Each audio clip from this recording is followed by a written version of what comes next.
오늘 우리에게 주시는 거룩하신 하나님의 말씀은 구약성경 에스겔 37장 1절에서 14절의 본문의 말씀입니다.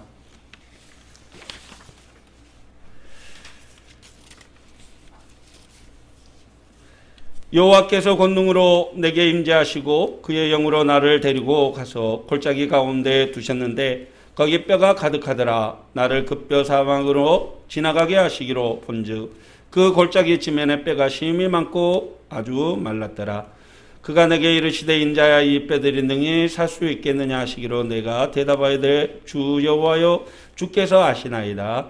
또 내게 이르시되 너는 이 모든 뼈에게 대언하여 이르기를 너희 마른 뼈들아 여호와의 말씀을 들을지어다. 주 여호와께서 이 뼈들에게 이같이 말씀하시기를 내가 생기를 너희에게 들어가게 하리니 너희가 살아나리라. 너희 위에 힘줄을 두고 살을 입히고 가죽을 덮고 너희 속에 생기를 넣으리니 너희가 살아나리라. 또 내가 여호와인 줄 너희가 알리라 하셨다라.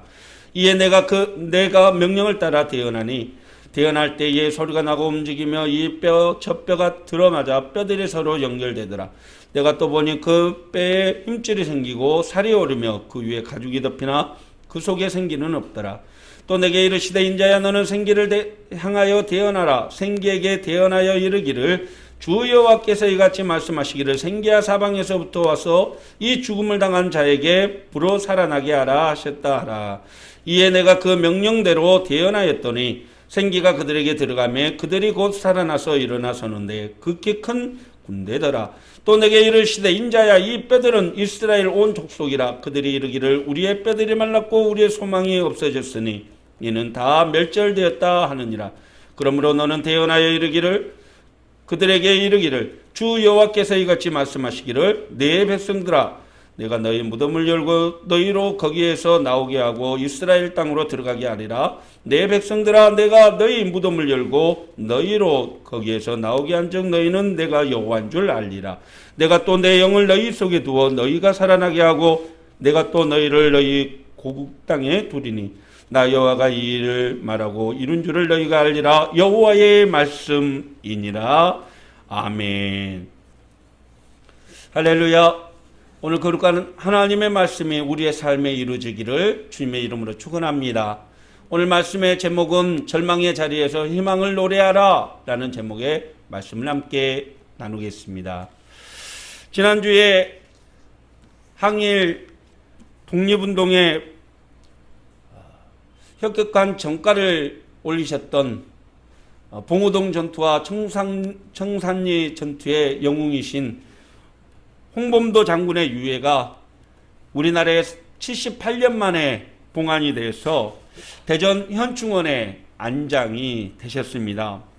가난한 머슴집에 태어나 평생을 조국의 독립을 위해서 싸워오셨던 그 홍범도 장군, 그러나 그는 결국 조국의 해방을 보지 못한 채 이국 땅에서 쓸쓸하게 숨을 거뒀었던 것입니다.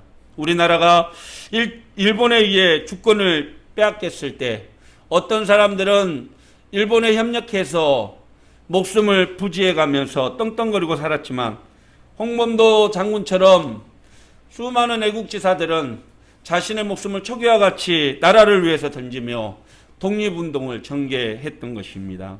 빼앗긴 나라를 되찾기 위해서 목숨 걸고 싸운 대가는 핍박과 처절한 고문과 가난이었지만 그래도 그들의 뜨거운 나라 사랑의 열정과 또 사랑이 지금의 대한민국을 있게 하고 우리 후손들이 평안히 살아갈 이 땅, 이 민족들을 만들어 간 것입니다. 언젠가 밀정이라는 영화를 보는데 그 영화의 말미에 나온 대사가 기억이 납니다. 왜 나라를 팔아먹었느냐는 그러한 독립투사의 말에 밀정은 말합니다. 독립될 줄 몰랐으니까. 나라가 독립될 줄 알았다면 왜 밀정을 했겠느냐라는 답변이었습니다. 그렇습니다. 빼앗긴 나라를 되찾기 위해 목숨 걸고 싸운 수많은 애국지사들은 오직 나라의 독립을 희망하며 끝까지 버티고 인내하며 나라의 독립을 위해 싸웠지만 나라를 배신하며 일본의 앞잡이로 살아온 수많은 밀정들은 절망의 그늘에 살면서 우리나라의 독립을 희망하지 않았고 또 오히려 조국이 독립되는 것을 회방하며 살았던 것입니다. 사랑하는 성도 여러분, 나라의 독립을 위해 희망을 노래하며 나갔던 수많은 애국지사들처럼 절망의 상황에서도 희망을 안고 살아가는 저와 여러분이 되시기를 간절히 축원합니다. 비록 코로나로 인해 우리의 상황이 결코 녹록지 않는 상황이지만 그러나 인생의 주관자가 되시고 우리의 모든 기도에 응답하시는 하나님이 살아계시고 우리를 도우시기에 우리가 날마다 승리할 줄 믿고 희망을 노래하는 저와 여러분이 되시기를 간절히 소망합니다. 오늘 본문의 말씀에서도 절망의 땅에서 고통과 절망에 신음하는 하나님의 백성을 위해서 하나님의 희망의 노래를 부르라고 말씀하고 있습니다.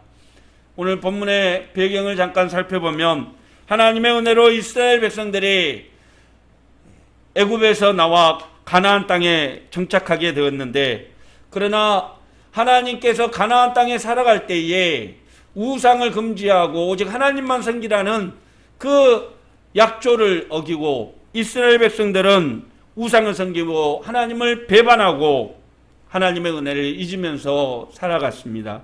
결국 수많은 선지자들의 호소와 하나님의 바램에도 그들은 끝까지 하나님을 배반했고 결국 하나님은 바벨론을 들어서 이스라엘 백성들을 심판하셨습니다.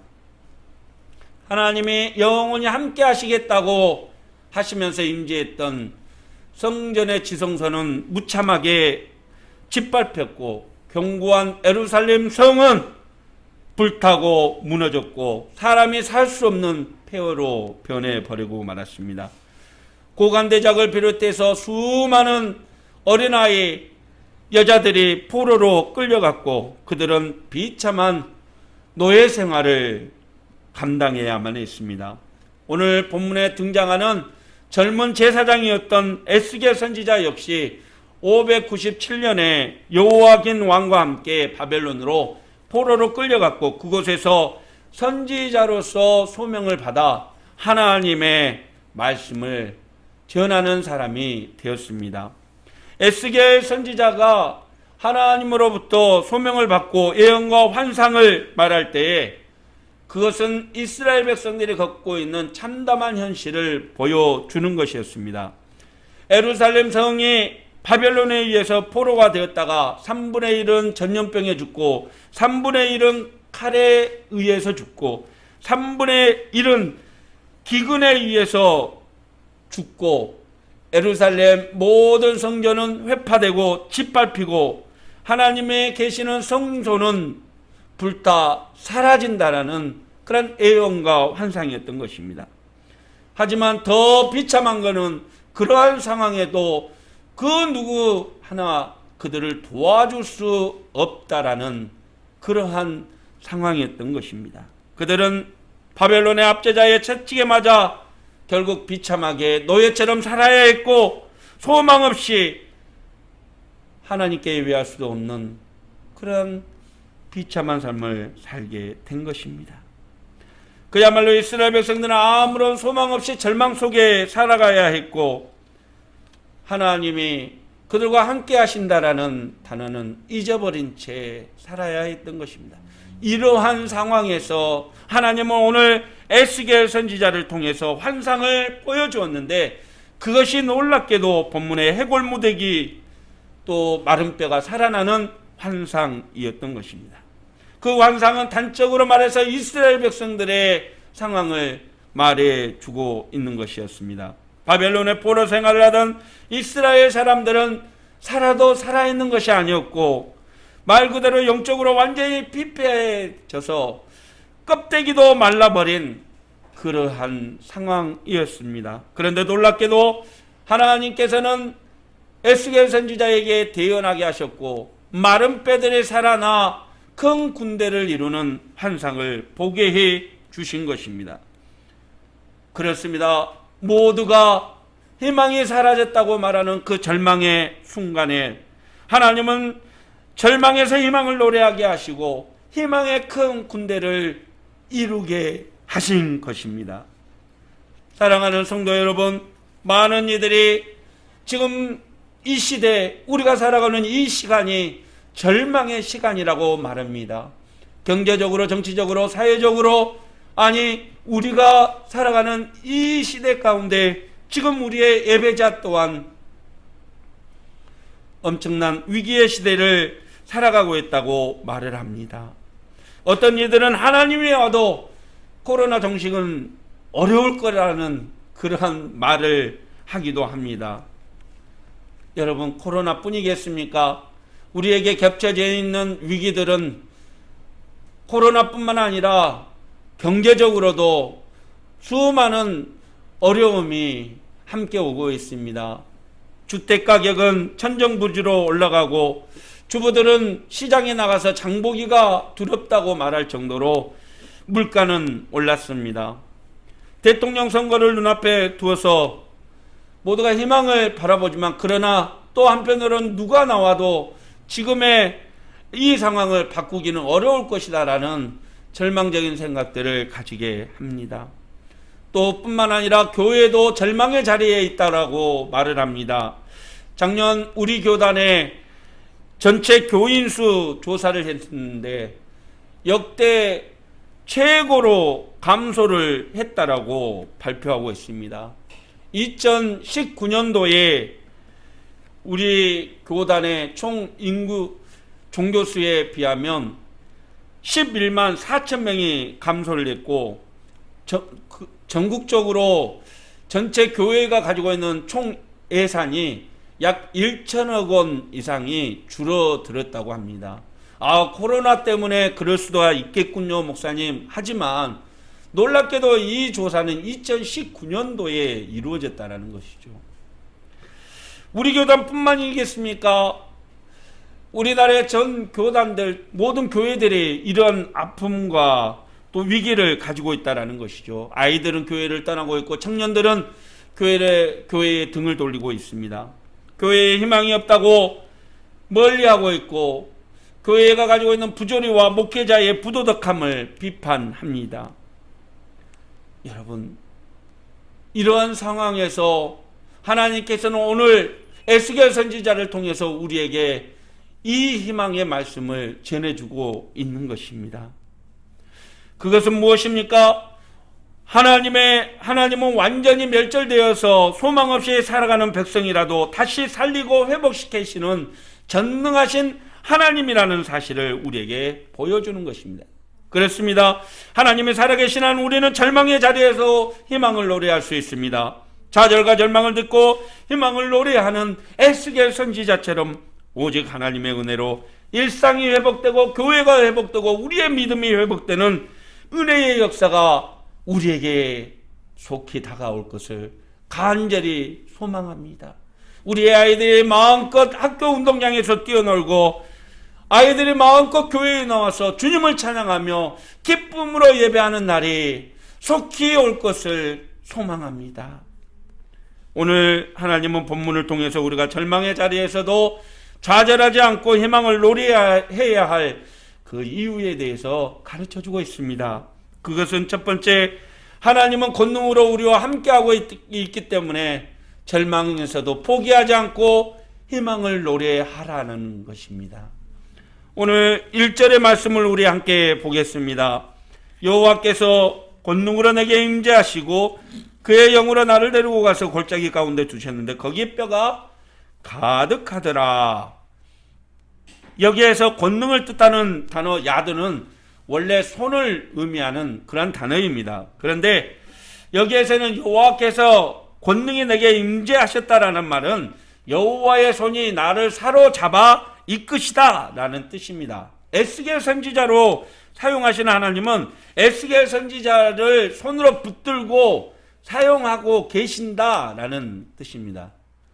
아이들이 수많은 사람들이 다니는 길거리에서도 부모의 손을 꽉 붙들고 있으면 두려움 없고 근심 없는 것처럼 하나님의 권능의 손이 붙들고 있기 때문에 하나님은 에스겔 선지자를 하나님의 선지자로 사용하고 있다라는 뜻이죠. 그 하나님의 권능의 손이 지금 저와 여러분을 붙들고 계심을 믿으시길 바랍니다. 하나님 앞에 예배하는 저와 여러분을 하나님은 권능의 손으로 붙잡으시고 도우시고 함께하는 줄 믿으시길 바랍니다.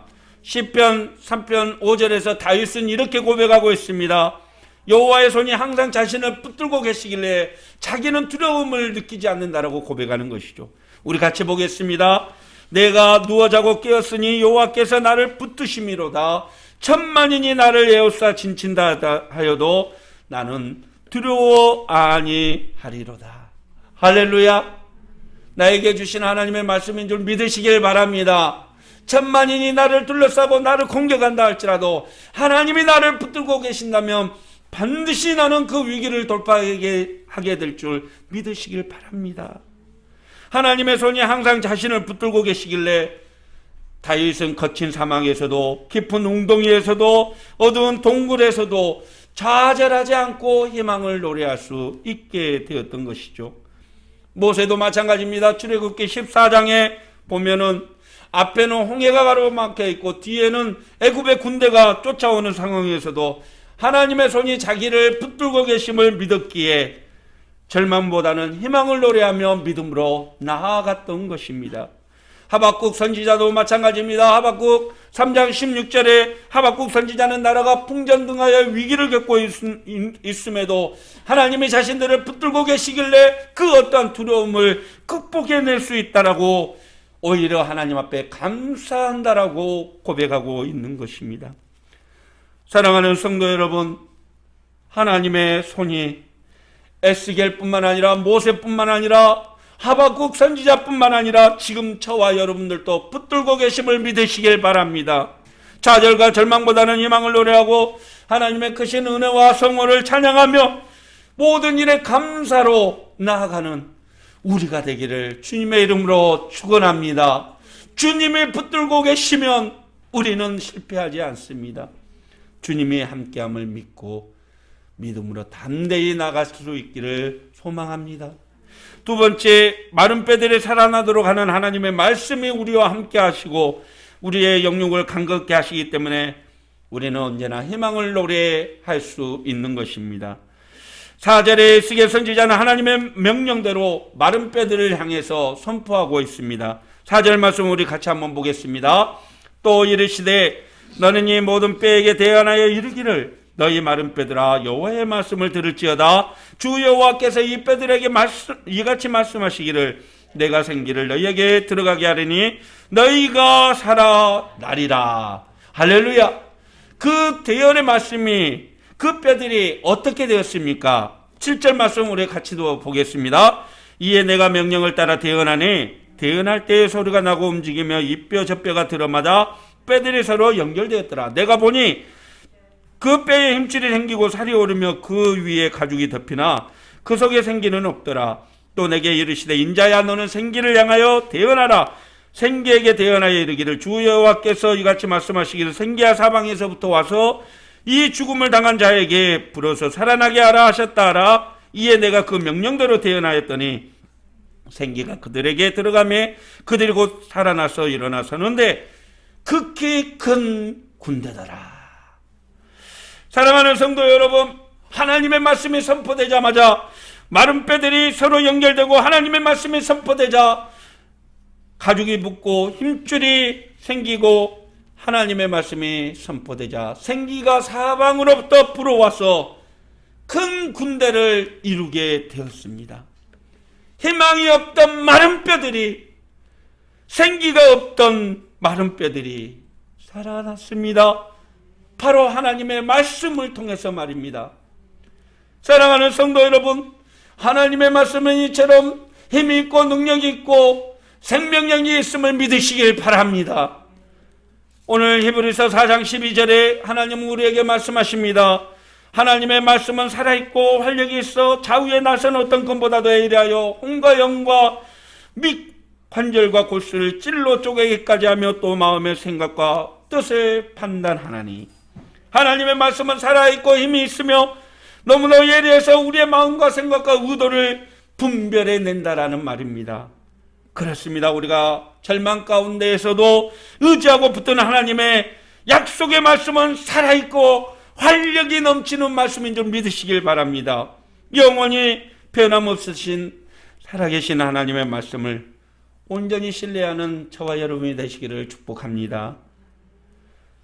세상에서 찾을 수 없는 희망과 기쁨, 바로 하나님의 말씀 속에 담겨져 있다는 사실을 늘 인식하십시오. 그리고 그 말씀을 의지하며 살아가기를 소망하십시오. 오늘 또 하나님의 말씀이 저와 여러분을, 우리의 자녀들을, 우리의 가정을 지켜보호하시고 이 땅 이 민족을 보호하시고 인도하여 주시기를 주님의 이름으로 축원합니다. 오직 말씀을 의지하고 말씀의 능력으로 모든 일을 대하며 살아가는 우리가 되기를 소망합니다. 마지막 세 번째, 어떤 상황에서도 하나님은 우리를 살피시고 도우시기 때문에 희망을 노래해야 한다라는 말입니다. 14절 말씀 우리 같이 한번 읽겠습니다. 내가 또 내 영을 너희 속에 두어 너희가 살아나게 하고 내가 또 너희를 너희 고국 땅에 두리니 나 여호와가 이 일을 말하고 이룬 줄을 너희가 알리라. 여호와의 말씀이니라.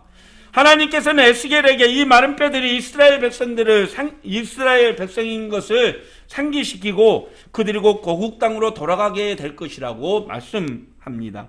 이스라엘 백성들의 마른 뼈같이 절망의 자리에 있던 생기 넘치는 큰 군대를 이루는 자리에 있던 하나님은 그들을 보살피고 그들을 인도해 주신다라는 말입니다.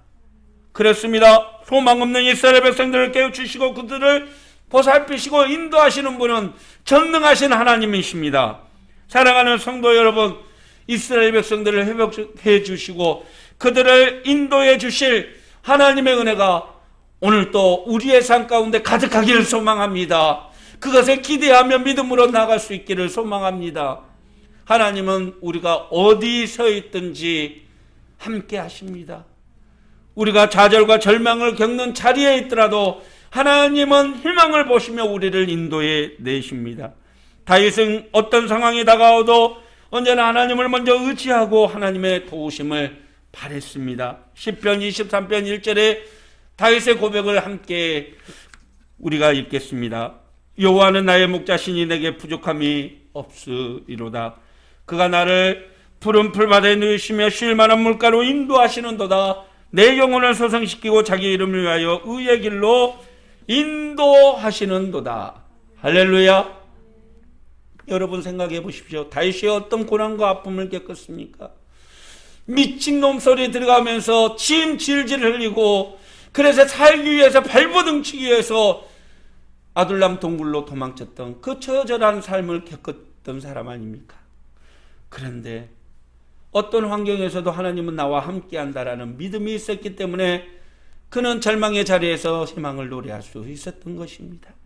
시편 62편에서 다윗의 고백을 한번 들어보시기 바랍니다.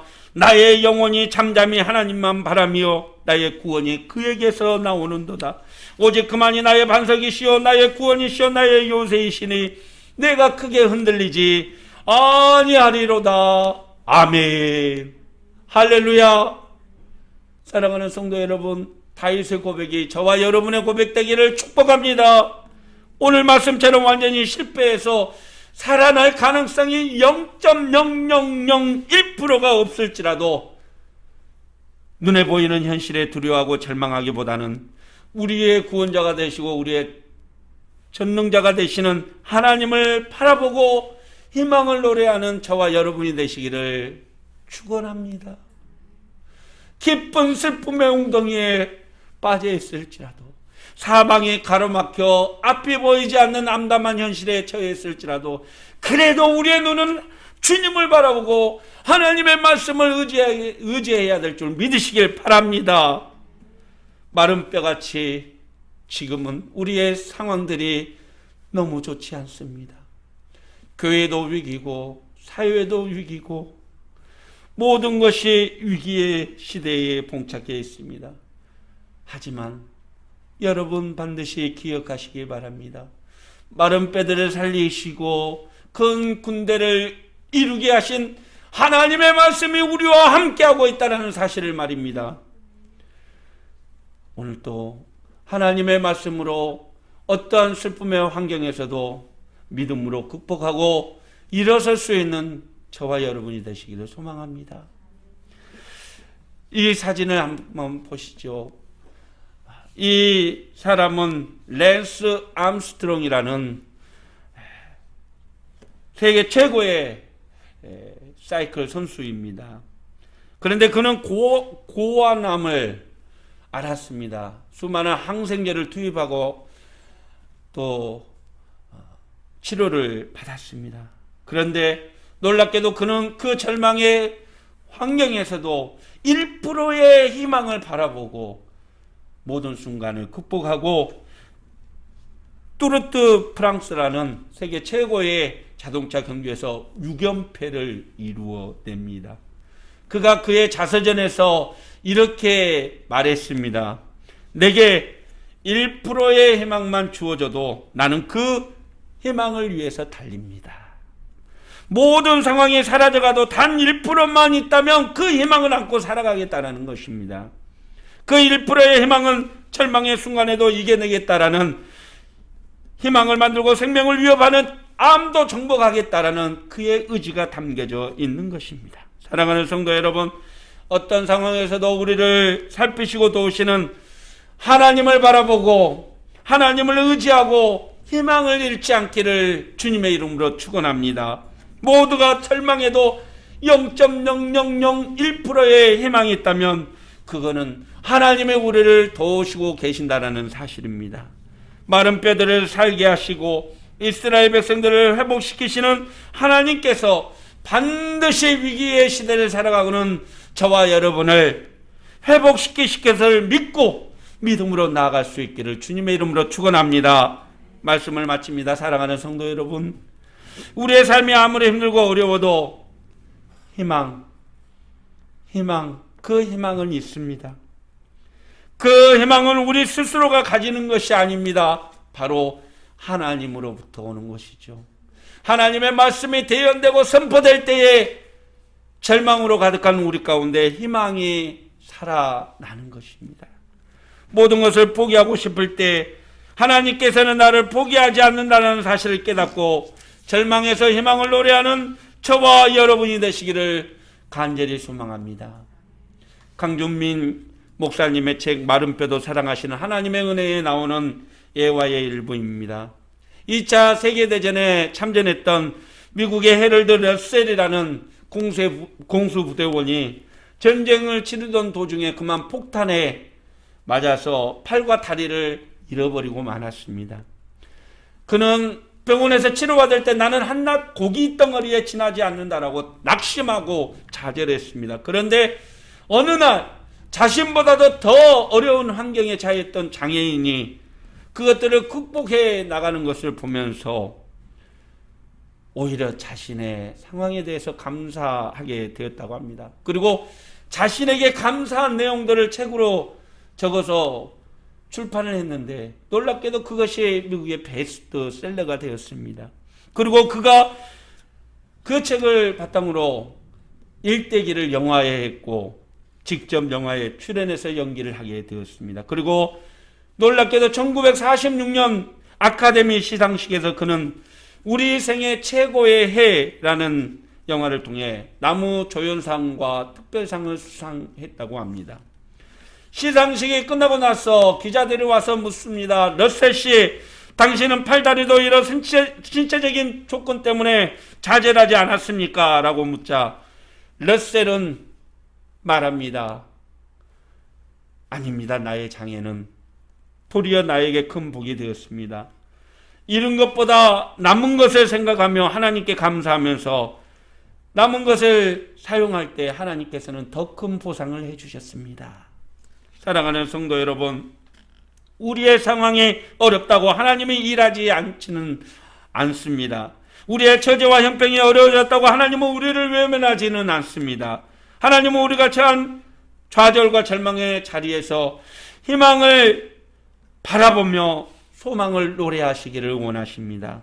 하나님은 오늘 또 권능으로 우리와 함께 하는 사실을 믿고 하나님의 말씀을 의지하며 어떤 상황에서도 우리를 보살피시고 도우시는 하나님을 바라보며 믿음으로 일어서는 저와 여러분이 되시기를 주님의 이름으로 축원합니다. 주님의 권능의 팔이 우리를 붙드심으로 날마다 승리의 역사를 이끌어가는 우리 모든 믿음의 성도들이 되시기를 축원합니다. 기도하겠습니다. 사랑의 하나님 아버지, 환경은 어려워졌지만 그러나 그 환경 속에서 일하시는 하나님의 권능의 팔은 확연히 드러나게 된 줄 믿습니다.